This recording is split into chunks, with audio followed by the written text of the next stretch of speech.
propose qu'on commence. On a beaucoup de chance à Sète parce qu'on a eu coup sur coup des belles conférences. Il y a une dizaine de jours, il y avait une conférence sur le travail avec la ministre du Travail, Mme Pénicaud. Hier, il y avait une conférence sur les questions européennes, avec d'ailleurs la ministre aussi chargée des affaires européennes et puis deux parlementaires. À chaque fois, beaucoup de monde. Et ce soir, une super aussi, magnifique conférence parce que le thème, je pense, parle à tous les parents et peut-être à certains enfants que je vois aussi. C'est une bonne idée qu'ils soient venus. Donc le thème famille, tout écran, famille à cran. Voilà, donc je vous laisserai présenter cette conférence ou autre. Moi, je voudrais juste en profiter pour faire j'allais dire un petit coup de chapeau. Pourquoi petit? Un grand coup de chapeau. Un grand coup de chapeau à cette maison de la famille qui travaille formidablement bien. Ça se voit d'ailleurs, j'allais dire, ne fût-ce que statistiquement. Mais c'est en plus, il y a la qualité, mais vous avez 20% de fréquentation en plus d'une année sur l'autre. Et cette année, vous avez su développer des nouvelles activités. Je pense d'abord à l'action qui est déployée en faveur des femmes seules. Et ça, je vous en remercie, parce que c'est un vrai besoin dans la ville. Je pense ensuite à toutes ces démarches administratives que vous proposez en aide à des personnes, parce que bien souvent, alors des aides administratives sur Internet, des démarches administratives sur Internet. Donc là aussi, je crois que c'est un vrai besoin pour des populations qui parfois ont un peu de mal, et parce que c'est vrai que c'est compliqué parfois sur Internet. Vous avez aussi, troisième initiative de cette année, ce café des aidants. Pour les aidants, c'est ceux qui sont donc auprès de personnes dépendantes, et il y en a dans la ville. Et je ne me rappelle plus la périodicité, une fois par mois. Une fois par mois. Une fois par mois. Vous proposez un café pour ces aidants, et donc probablement des partages d'expérience, c'est très précieux. Et j'ai noté aussi que vous formez les assistantes maternelles de la ville à l'éducation positive, comme on dit. On en fait peut-être tous un peu sans le savoir, comme M. Jourdan, mais ça va encore mieux en 10 ans avec les ateliers que vous faites. Donc voilà, merci beaucoup Madame Pacro, merci Madame Derniens, Madame Burkel, Monsieur Flamand pour toutes ces activités que vous faites pour cette maison de la famille. Merci à Anne qui, vous accompagne, voilà, en tant que représentante comme adjointe et représentante du conseil municipal. Voilà, donc j'en ai fini avec les merci, et puis je vous laisse rentrer dans le vif du sujet, et je vous donne le micro. Merci d'être venu depuis Bruxelles ou Louvain-la-Neuve pour nous parler, pour nous enseigner, pour nous enrichir. Bonjour à tous, merci d'être là pour cette troisième conférence de la Maison de la Famille. Alors cette année, je ne reviens pas sur la Maison de la Famille, nous essayons effectivement de développer des services que vous suggérez, qui correspondent à vos besoins, et on continuera comme ça. Donc n'hésitez pas si vous avez des suggestions. Et vous avez quelques petits documents, et bien sûr le site internet pour vous donner plus d'informations, et vous pouvez nous contacter. Mais ce soir, le sujet, c'est comment peut-on gérer les écrans qui prennent une place de plus en plus importante dans nos vies d'adultes d'ailleurs, et d'enfants, et d'adultes, et comment tout ça s'insère dans nos coutumes, nos habitudes, notre culture. Alors, notre difficulté, parce que ce thème, c'est vous, un certain nombre de Sévriens, qui nous l'avez suggéré, et notre problématique, c'était qui on va faire venir pour nous parler de cela. Et c'est vrai que nous avons pensé que quelqu'un d'un voisin, mais ayant une approche un peu différente, serait peut-être intéressant. Par exemple, je vais vous dire, M. Humbeck, qui est là, Bruno Humbeck, est un psychopédagogue. C'est quelque chose qui n'existe pas vraiment chez nous. Et donc on voit bien qu'on est à la frontière de la pédagogie et de la psychologie. Et je n'en parlerai pas plus parce que je suis comme les Sévriens, je ne connais pas bien cette fonction et la façon dont en Belgique elle est considérée. Mais en tout cas, c'est une façon différente. Alors, moi, vous dire que je ne connaissais pas M. Bloomberg, nous nous sommes renseignés, nous avons recherché, et nous avons pensé qu'il pouvait nous apporter une parole intéressante, et sous une forme très, très conviviale, répondre à vos questions. Et donc, vous en êtes d'accord, les questions peuvent être posées très rapidement. Il y a 2 personnes qui vous apporteront des micros dans cette salle. Voilà, donc je vais laisser la parole à Bruno Mec et il va se présenter. Bien entendu, il a écrit des ouvrages, nous n'avons pas pu les mettre à votre disposition aujourd'hui, mais vous pourrez en avoir les références. Voilà, je passe le micro. Merci beaucoup, voilà. Bonjour à tous et à toutes. C'est vrai qu'on va essayer de faire une conférence qui ressemble à ce qu'on attend derrière des écrans, c'est qu'elle soit le plus possible interactive. N'hésitez pas, si vous avez une question en cours d'exposé, à la poser. Il y aura de toute façon un moment privilégié pour répondre à des questions qui sont généralement générées par de l'angoisse. On se demande si les écrans, c'est pas dangereux, si ça va pas scléroser nos enfants, si ça va pas les fossiliser, comme si les écrans, d'ailleurs, c'était une seule chose. Les écrans, c'est plein de choses différentes. C'est vrai que je travaille beaucoup comme psychopédagogue à la fois dans les familles, c'est ça le principe de la psychopédagogie, c'est qu'on s'intéresse au développement de l'enfant, de l'adolescent, comme le font les psychologues, mais aussi dans la pédagogie scolaire, c'est-à-dire par exemple certaines dérives des écrans que constitue le cyberharcèlement. C'est tellement l'occasion d'en parler. Les écrans, c'est le meilleur qui peut côtoyer le pire. On va devoir en faire un instrument pédagogique, donc un média. Quelque chose qui nous aide, pas quelque chose contre lequel on va lutter de manière ferme, par exemple, en freinant toute évolution. On sait que de plus en plus d'enfants vont aller sur les réseaux sociaux, par exemple, que ça va être de plus en plus tôt et de plus en plus nombreux.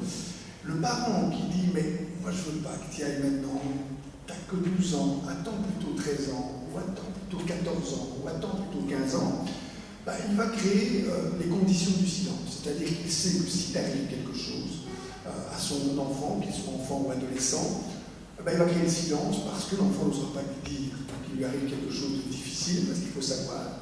Pas moi qui le disais, c'est Victor Hugo. Le progrès, c'est comme une roue avec 2 faces. Une qui fait avancer les choses, l'autre qui broie les gens. Donc il y a toujours quelque chose dans le progrès dont il faut se prémunir, dont il faut se méfier. C'est ça qu'on doit signaler à un enfant, à un adolescent. Pas lui dire c'est nul les réseaux sociaux. Attends encore quelques années parce que c'est terriblement dangereux. Parce qu'alors, le jour où il lui arrivera quelque chose, il sait ce qu'il va entendre. Il va entendre un parent lui dire on t'avait dit qu'il ne fallait pas aller là-dessus. Alors que si vous dites c'est génial les réseaux sociaux, comprendre alors comment ça fonctionne, il faut éviter par exemple d'en faire ce qu'en font systématiquement les adultes un outil de communication, alors que c'est un outil d'installation du prestige social. Le but c'est d'installer son prestige par rapport aux autres et de démontrer qu'on est par exemple très populaire. Donc c'est un outil qui est utilisé énormément, soit pour démontrer son niveau de popularité, quitte à écraser un certain nombre de personnes pour démontrer sa puissance. Ce qui explique le mécanisme de cyberharcèlement. Il vaut beaucoup mieux dire à un enfant c'est génial, mais il peut t'arriver des choses très difficiles à vivre et tu promets que tu nous en parles. On a développé en Belgique, et j'espère que j'aurai l'occasion d'en parler ce soir, qu'on appelle un cyber-help, c'est-à-dire un simple petit bouton qui apparaît quel que soit le réseau social sur lequel vous allez, quel que soit l'outil que vous utilisez, qui apparaît au coin droit de l'écran. Une personne, un adolescent, un enfant agressé appuie sur ce petit bouton, aussitôt on copie son écran. Celui qui de l'autre côté reçoit un message qui dit il y a une suspicion d'agression, et un deuxième petit bouton apparaît si tu souhaites que des adultes te viennent en aide à l'école ou dans des espaces adaptés qui sont des espaces équipés, appuie sur ce bouton-là et automatiquement les copies d'écran sont envoyées dans un espace où la demande sera traitée. Donc le principe, c'est de ne pas d'emblée diaboliser les écrans. C'est ce que font souvent les parents. Juste pour savoir à qui j'ai affaire, qui est parent ici? Qui est enseignant? Il y en a quelques-uns, enseignants parents, tous les. Donc si vous êtes ici, les parents, mais aussi les parents enseignants, c'est probablement que vous n'êtes pas seulement des parents. Vous êtes ce qu'on appelle des hyper-parents. Ne me regardez pas avec angoisse. C'est pas un défaut, c'est pas une maladie, c'est même pas une dérive. C'est juste une tendance actuelle des parents. C'est lié au fait que pour la plupart d'entre nous, on a désiré nos enfants, on les a même quasiment programmés, c'est-à-dire qu'on les a convoqués à naître. C'est plus des heureux événements, c'est plus encore moins des accidents, ce sont des décisions. Comme on se sent très responsable de leur venue au monde, on va développer un ensemble de symptômes.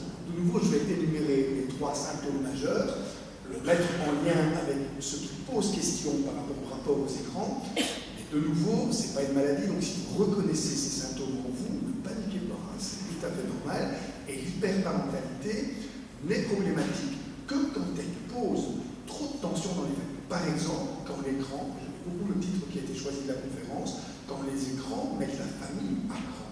On va voir comment on peut réduire cette tension, parce que c'est indispensable d'éviter des tensions familiales. C'est ce qui se produit dans le contexte d'hyperparentalité quand elle est soit mal vécue par le parent, ce qu'on appelle le burn-out parental, qui est chacun d'entre nous, si on manifeste cette tendance à la parentalité hypertrophiée, on risque à un moment donné de laisser parler 3 petites voix, soit parfait, fais un effort et sois fort.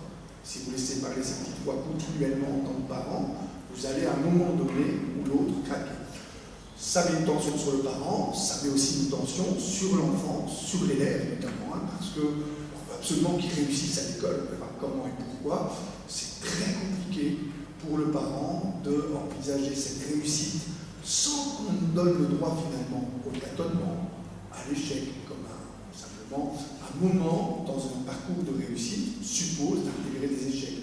Suppose par exemple des maladies qui sont concomitantes à l'idée d'hyperparentalité, suppose de ne pas transformer ce qui est tout à fait normal, un trouble de l'apprentissage. Un trouble, c'est quelque chose qui n'est pas parfaitement clair.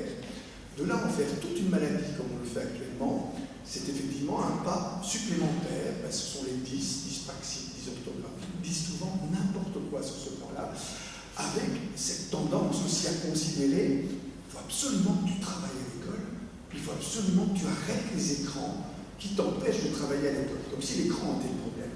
On va voir comment, effectivement, on peut, dans ces 3 types de symptômes, on va développer maintenant. Le premier symptôme de l'hyperparent, c'est ce qu'on appelle le parent hélicoptère. En gros, c'est un parent qui tourne autour de son enfant en demandant t'es où, tu reviens quand, t'es avec qui, parce qu'on a terriblement peur que nos enfants échappent. Déjà des gens qui disent ça c'est tout à fait toi, parce qu'effectivement on est dans cette logique-là. Il faut savoir qu'un enfant de 10 à 12 ans est autorisé à se déplacer au-delà du périmètre visuel de son parent à peine de 2 à 300 mètres, pas plus. Au-delà, ça crée de l'insécurité à la fois chez le parent et chez l'élève, et chez l'enfant. Parce qu'on a, c'est ce qui explique par exemple, si vous regardez n'importe quelle école fondamentale, vous allez voir des parents scotchés au mur de l'école à la sortie des classes, comme si l'enfant ne pouvait pas faire 30 mètres. Il y a 10 ans, il faisait 3 km. Il y a 30 ans, c'était 30 km. On allait pêcher dans le village voisin, etc.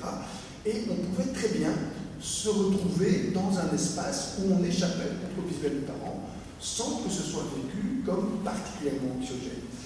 Évidemment que ce symptôme-là, il va aussi suggérer un ensemble de comportements avec des injonctions paradoxales du style explore, parce qu'on veut que nos enfants explorent, et un rapport autonome par rapport à la réalité, mais reste quand même sous les yeux. C'est ce qui va donner naissance à ce qu'on appelle la bedroom culture, qui fera beaucoup d'adolescents, c'est-à-dire la culture de la chambre à coucher. Reste dans ta chambre à coucher, tu vas avoir accès à tous tes copains, tu vas être effectivement, tu auras de quoi manger, dormir, travailler. C'est devenu un espace qui permet finalement de faire l'économie de tout ce qui nous inviterait à aller ailleurs, à aller à l'extérieur.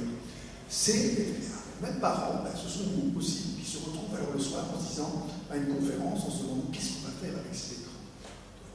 J'avais un petit exercice qui avait été fait dans une expérience qu'on a réalisée, où on voit 2 parents qui disent à leur enfant adolescent, on n'irait pas faire un tour le dimanche soir, prendre un bol d'air.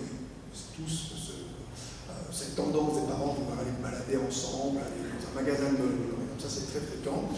Et l'adolescent, lui, il répond non, je préfère jouer avec mes jeux vidéo. Demande à des parents Qu'est-ce qu'ils pensent de la scène? Tout le monde diabolise automatiquement les jeux vidéo en se disant mais c'est catastrophique, ça empêche la vie de famille, c'est un frein, tout ça. On diabolise automatiquement le média, c'est-à-dire le jeu vidéo. Il y a un autre petit film dans lequel deux parents demandent à leur fils: tu ne veux pas venir avec nous prendre un bol d'air le dimanche après-midi? Et l'adolescent répond: non, je préfère lire Les Misérables de Victor Hugo. Je vous assure que le bol d'air paraît soudainement beaucoup moins urgent et que personne ne diabolisait Victor Hugo. Alors qu'au XIXe siècle, il faut savoir qu'on lisait Victor Hugo sous les couvertures. C'était considéré comme étant quelque chose qui diluait l'imaginaire du jeune adulte ou de l'adolescent, et c'était vécu comme terriblement dangereux. Donc les adolescents, c'était une littérature uniquement réservée aux adultes. Simplement, Victor Hugo, la plupart des adultes maîtrisent. Alors que les jeux vidéo, c'est souvent un espace, et les écrans qui contiennent les jeux vidéo, qui contiennent les réseaux sociaux, qui contiennent également cette manière nouvelle de regarder la télévision. On passe tous ensemble au même moment, ce qu'on appelle le prime time avant. Maintenant, c'est chacun dans son espace quand il veut, et on regarde individuellement. Alors, évidemment qu'on va se méfier, alors parce qu'on ne sait pas ce que l'autre regarde. On n'en parle pas. On verra que c'est là qu'on va devoir travailler en famille pour qu'on puisse simplement maîtriser les contenus de l'autre, non pas pour les contrôler, mais pour savoir de quoi ils sont faits. Est-ce qu'il y a des gens ici qui jouent à Call of Duty? Il y en a quelques-uns quand même qui jouent à Call of Duty. Ces personnes qui jouent à Call of Duty le savent mieux sans doute que ceux qui n'ont jamais joué. C'est très compliqué comme jeu. Il faut développer une intelligence procédurale, analytique et stratégique. Alors, si vous, sur votre CV, vous notez: je dispose d'une intelligence procédurale, analytique et stratégique dont votre entreprise pourra avoir grandement besoin, ça a beaucoup plus de gueule que je joue à Call of Duty, et pourtant c'est exactement la même chose. C'est pour ça que je prescris très souvent Call of Duty, non pas aux adolescents, mais à leurs parents, en leur disant: jouez, vous verrez que ce n'est pas une manière simplement de se vider la tête, mais c'est développer des compétences dans des niches cognitives qui ne sont pas surinvesties par l'école. Parce que le principe de l'hyper-parent, il y aura évidemment ce fonctionnement de parents hélicoptères qui risque de se manifester. Il y a aussi un deuxième symptôme, c'est ce qu'on appelle le parent drone, c'est-à-dire celui qui veut uniquement le meilleur pour son enfant, la meilleure école, le meilleur enseignement possible, le meilleur enseignant, surtout éviter toutes les émotions négatives. On sait que l'enfant va devoir vivre nécessairement toutes ces émotions. Pas la joie continue, c'est impossible, c'est intenable et c'est nuisible. Si vous n'êtes pas régulièrement triste, si vous n'êtes pas en colère, si vous n'avez pas peur, si vous n'avez pas d'expérience de dégoût, c'est-à-dire en gros, si vous ne vivez pas des émotions et si vous cherchez à tout prix à en préserver vos enfants, vous allez complètement les mutiler. Voir comment fonctionne un cerveau humain, regardez un dessin animé, ça s'appelle Vice Versa, ça explique beaucoup mieux que n'importe quel cours de psychologie cognitive comment fonctionne un cerveau humain à partir du répertoire complet des émotions. On va devoir en parler parce que, évidemment, que pour le parent, c'est compliqué. On a mis au monde son enfant pour qu'il soit content, c'est pas pour qu'il ait peur, c'est pas pour qu'il soit triste, c'est pas pour qu'il soit en colère, et c'est pas pour qu'il vive des expériences de dégoût. Donc, il y aurait une espèce d'injonction à l'euphorie perpétuelle qui est terriblement dangereuse en éducation et qui fait que ça va épuiser tout le monde. Pour un enfant, on devra démontrer qu'il est content en permanence, c'est pas possible. Résultat, quand il aura une expérience d'une émotion qui n'est pas autorisée, par exemple la peur, beaucoup de parents cherchent à éviter les films qui font peur, les jeux vidéo qui font peur, alors que l'enfant doit éprouver sa peur. On prescrit très souvent des jeux de zombies, par exemple, à des enfants qui n'ont pas été autorisés à avoir peur. Posez une simple question. Imaginez votre enfant a peur des monstres qui sont dans le placard. Il a 4 ans, 5 ans, et il vient vous voir. Qu'est-ce que vous allez faire? Il ne veut pas dormir, il a peur des monstres dans le placard. Allez-y. Vous allez rassurer. Comment vous allez rassurer? Voilà, vous ouvrez le placard. Généralement, les hommes tuent le monstre en plus, parce que ça leur permet de devenir des héros à mon compte, parce qu'on sait bien qu'il n'y avait pas de monstres, on sait bien qu'ils sont sont dans le cortex de l'enfant, qui sont pas, plus un enfant est sécurisé dans sa vie, plus il n'a pas besoin de savoir qui il est face à la peur. Et on est obligé effectivement alors de mettre en place par ces montagnes, par ces rêveries, les conditions de sa peur. Le problème, c'est que quand vous avez ouvert le placard pour dire qu'il n'y avait pas de monstre dedans, vous le refermez, il est resté dans le cortex de l'enfant. À la différence près que l'enfant va se mettre à avoir peur de sa peur. Et la peur de sa peur, c'est peut-être l'angoisse. Accepter l'idée qu'il ait peur. Je me souviens d'une conférence dans laquelle c'était au Formalier, il y avait énormément de cours, et puis il y avait comme ici des questions après l'intervention, et une maman lève son doigt en disant voilà, mon petit garçon a 10 ans, et il a peur des dragons. Et il a jugé que mon mari était le seul tueur de dragons disponible. Donc tous les soirs, il vient chercher mon mari, qui n'avait pas l'air d'un fringant, comme tueur de dragons, parce qu'il était à côté de madame, c'est l'enfant qui choisit, et elle ajoute on en a eu marre, et maintenant il dort avec nous, parce qu'on n'en peut plus. Et elle me pose la question qui est catastrophique en pédagogie, est-ce que c'est normal? Moi, si je dis, oui madame, c'est normal, il y a des tas de gens ici qui vont me dire, mais c'est fou, 10 ans au milieu de papa et maman, il y a quelque chose qui va pas. Et si je dis, non madame, c'est pas normal, là c'est tel que j'extermine devant tout le monde, je vais donc faire ce qu'on fait toujours en pédagogie, on ne pose pas de questions. On répond pas aux questions, on pose une autre question. Et je vais juste lui demander, pourquoi est-ce que vous avez peur à ce point que votre enfant ait peur? Qu'est-ce qui vous gêne à ce point de la peur de votre enfant? Bien sûr, il a peur. Il doit avoir peur. On l'a vu dans les périodes troublées qu'on a connues avec les attentats. Les parents qui ont été les plus efficaces sont les parents qui reconnaissaient à leur enfant le droit d'avoir peur. Pas ceux qui, en tremblant, essayaient de leur dire n'aie pas peur, tu sais, il ne va rien t'arriver, et eux-mêmes étaient effrayés. Reconnaître à l'enfant le droit d'avoir peur, d'éprouver cette peur, ça lui permet de développer ses propres stratégies. Par exemple, ce qu'on a vu chez les enfants dont les parents avaient simplement dit tu as peur, c'est normal, j'ai peur aussi. Ces enfants développaient un effet qu'on appelle l'effet Zorro, c'est-à-dire qu'ils avaient l'impression d'être protégés par des super-héros, des gens masqués, et ils avaient le sentiment qu'ils étaient hyper protégés. Simplement parce qu'on met des stratégies en place. L'enfant qui va s'endormir en lui disant, et reconnaître aussi le droit, qu'il a le droit d'avoir peur, mais qu'on reconnaît cette peur, qu'elle n'est pas au moment où on la vit particulièrement confortable. L'émotion n'est pas faite pour être confortable, elle est faite pour créer un mouvement et pour apprendre à reconnaître face à une émotion. Lorsque on met simplement une petite coupiote en disant à l'enfant, je comprends que tu aies peur, mais malgré tout, endors-toi, tu verras, tout ira bien parce que tout le monde a le droit d'avoir peur. L'enfant va apprendre à vivre avec ses peurs. C'est ce que la plupart d'entre nous avons fait avec nos peurs enfantines. On a appris à vivre avec. Et la peur ne rend pas fou. La peur n'est pas un indice de folie, sauf quand elle devient une phobie, et une phobie invalidante. S'il y a des gens ici qui ont peur des araignées, ça n'en fait pas des fous, hein, ça en fait juste des personnes, ce qu'on appelle nous en psychologie des angoissés performants, c'est-à-dire des personnes qui vont déposer sur quelque chose dont ils peuvent parler une angoisse qui est celle nécessairement de la finitude, l'incertitude et la solitude. On va tous mourir, on ne sait pas quand, et ceux qu'on aime vont mourir aussi. Je ne reste pas là-dessus parce que ça fait plein d'angoisse à tout le monde quand on parle de cette manière-là, et l'angoisse, elle est inconfortable. Donc, on la place sur quelque chose dont on peut parler. Par exemple, on va choisir l'araignée. On va dire, j'ai peur des araignées. On sait bien que c'est pas rationnel, mais ça nous permet simplement de mieux vivre avec l'angoisse. Et tant que c'est pas invalidant pour vous, on va vous laisser avec cette peur-là, parce qu'elle ne pose pas de problème. Si vous me dites, moi je vais nettoyer les maisons, c'est mon métier, et je ne peux pas vivre avec une anxiété pareille, eh bien on va juste déplacer l'anxiété et on va la faire porter, par exemple, sur les ours blancs. Beaucoup d'ours blancs par ici, et donc ce ne sera pas invalidant. C'est la même chose avec l'enfant. Lui reconnaître le droit de vivre des émotions dans tous les espaces où il pourra les vivre. Donc, les écrans vont devenir des supports émotionnels importants qu'il ne faut pas cadenasser en disant tu ne vas vivre que des trucs sympas, tu n'achèteras pas de jeux genre Call of Duty parce que c'est violent.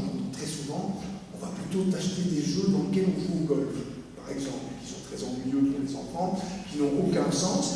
Alors que des jeux comme Fortnite, qui est un jeu qui produit énormément d'attrait, on verra aussi pourquoi, chez l'enfant et chez l'adolescent. Plus de 85% des enfants de moins de 12 ans jouent à Fortnite. L'enfant qui ne peut pas jouer, il va se trouver dans une classe où tout le monde parle de Fortnite et il va se retrouver socialement mutilé parce que, évidemment, qu'on est dans des jeux qui mettent en place des contextes, non pas de peur, mais d'hyper-vigilance. Il faut adhérer à cette vigilance et l'armement qu'on y voit, eh bien l'enfant sait très bien qu'on est en train de jouer à la guerre. Rassurez-vous, on est dans des espaces ludiques et conçus comme ludiques par l'enfant lui-même. Donc il n'y a pas de danger en termes de violence. Ça, on en parlera certainement ce soir. Parce que la différence entre une image violente et une image qui fait violence. Voir quelqu'un qui est armé dans un cadre ludique, c'est une image qui semble violence, mais qui ne fait pas violence. Par contre, voir un enfant pleurer au Yémen simplement parce que son environnement est en train de le mettre en danger vital, ça fait violence. On ne voit pas une arme sur l'image. Ce sont ces images-là pour lesquelles on doit effectivement accompagner l'enfant. Les autres, ce sera peut-être parfois à lui d'accompagner l'adulte en lui expliquant c'est un jeu, je sais que je suis dans un contexte ludique. En tout cas, après 6 ans. Jusque 6 ans, c'est vrai que l'enfant a tendance, de 0 à 3 ans, l'enfant va observer la télévision et les écrans comme si c'était le réel.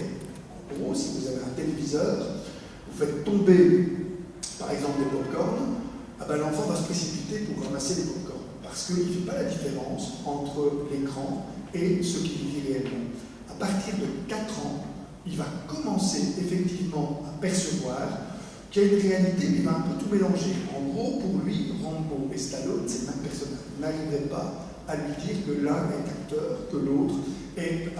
donc on est dans ce qu'on appelle le stade du réalisme. Jusqu'à la fin de l'école primaire, il va y avoir tout un apprentissage très important, celui de la vraisemblance diégétique. C'est cet apprentissage-là que l'enfant fait quand il commence à considérer, par exemple, que dans un film de super-héros, c'est normal qu'on voit. Et donc ça, c'est son réalisme à lui. Tout cet apprentissage-là, on va évidemment devoir l'aborder. C'est important de le laisser apprendre, d'utiliser des espaces dans lesquels il va parler de ce qu'il est en train d'apprendre, pour qu'on l'amène à avoir une distance critique par rapport aux images. Ça va durer jusqu'à la fin de sa vie. On le sait, le principe, ce qu'on appelle pas seulement les fake news, mais ce qui les rend possibles, c'est-à-dire le fait que je l'ai vu donc c'est vrai, eh bien il va falloir qu'on puisse concevoir comment il est nécessaire d'avoir une distance critique par rapport à ça. Sur ce plan-là, il va falloir aussi accepter que l'enfant choisisse lui-même ses centres d'intérêt sur l'écran, que l'adulte ne soit pas toujours celui qui décide de ce qu'on regarde, de ce qu'on ne regarde pas. Je prends un exemple assez classique, les dessins animés.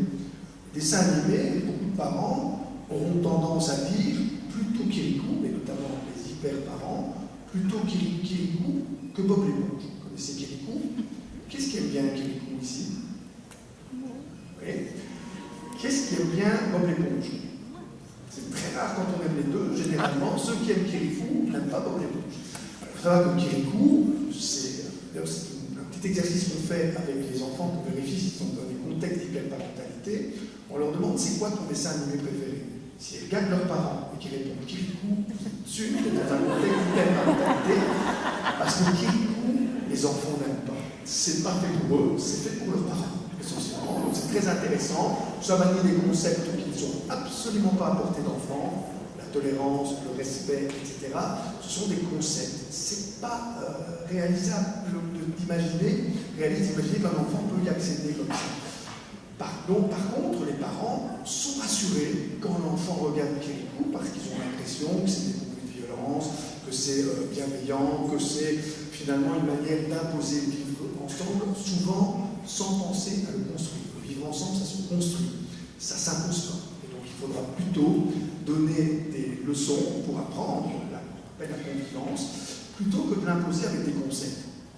Par contre, Bob l'éponge, généralement, là, vous avez moins Bob l'éponge, parce que Bob l'éponge va vous agacer. Il rit de manière horripilante, il a une voix, quelle que soit la langue dans laquelle vous l'écoutez, il a une voix qui agace profondément. C'est volontaire, il faut le savoir, que les concepteurs de Bob l'éponge voulait absolument mettre les adultes à distance. Le but, c'est que l'enfant soit seul devant l'écran. C'est pour ça qu'ils mettent cette voix agaçante, ce rire horripilant, et qu'ils montrent un univers qui semble tout à fait incohérent. Nanana, au fond de la mer,